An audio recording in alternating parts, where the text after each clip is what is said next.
امبارح كانت في مباراة الزمالك وفاركو، وانا قلت لكم من كام يوم، وبرضه دي حاجات بتزعل الناس، يعني اقول ان الزمالك خارج المنافسة، يقول لك لا الزمالك مش خارج المنافسة. يا جماعة ما تبصوا على جدول الدوري العام، وانا بجيب حاجة من عندي. المنافسة على بطولة الدوري العام انحصرت ما بين الاهلي وبيراميدز، او بيراميدز المتصدر، الاهلي المتصدر دلوقتي عنده 65 بونت من 26 مباراة، والاهلي عنده 51 بونت من 21 مباراة، فمنحصرة بين الفريقين دول. لانه الزمالك من 23 مباراة عنده 35 بونت بعد خصم 3 نقاط، فالزمالك فاضل له بالظبط 11 مباراة ب 33 بونت. 11 مباراة ب 33 بونت، يعني يوم ما يوصل 68 بونت، يعني لو خد لو كسب ال 11 مباراة يبقى 68 بونت. بيراميدز عنده 65 بونت وعنده 8 مباريات، فهيكسب مباراة ويتعادل مباراة، فبقى خلاص يعني رسميا بعد اسبوع هيبقى خلاص الزمالك خارج نطاق المنافسة يعني. مش مهم، لكنه المهم انه ايه اللي حصل في مباراة امبارح مع فاركو. انا الحقيقة بعترف اني مقصر في حق احمد خطاب المدير الفني للنادي فاركو، انا مش بهزر، انا بتكلم جد. احمد خطاب من 29 مباراه عنده 26 بونت، وراه البلديه من 28 مباراه عنده 23 بونت، الداخليه المقاولين من 27 مباراه عنده 20 بونت، الداخليه من 28 19 بونت، لكنه هو استلم فريقا منهارا، يعني استلم فريق ده من بدايه السيزون، عشان بس الناس ما تظلمش كابتن خالد جلال. بدايه السيزون حصل لخبطه كده في فاركو، فحصل تغييرات وبعدين بعد الكابتن خالد جلال فتشعر ان المسؤولين في فاركو رموا الفوطه، لكن احمد خطاب ما رماش الفوطه.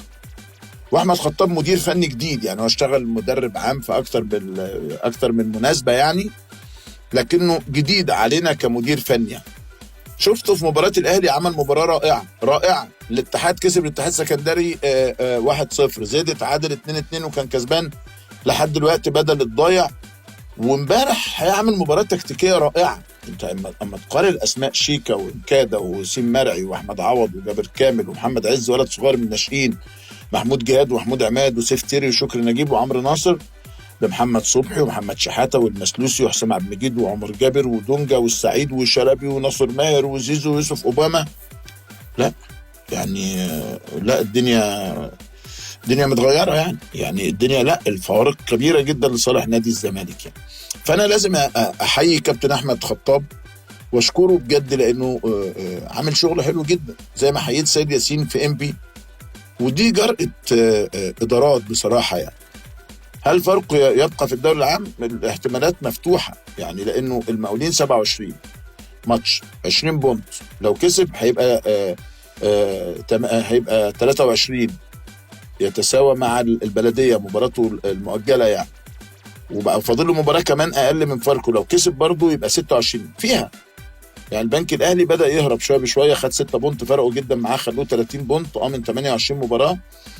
ففي مدربين بداوا يظهروا، بداوا ينوروا بصراحه في الدوري العام. يمكن الاسماعيلي هزيمتين ورا بعض عطلوه شويه 31 بونت، لكنه ما فيهاش مشكله يعني. الاسماعيلي ما عندوش ازمه، طلع الجيش اتاخر شويه بس 34 بونت ما عندوش برضه مشكله يعني. فالامر يستوجب الاشاده والتحيه يعني. كمان في امبارح حاجه حصلت كويسه بصراحه يعني، حاجتين يعني.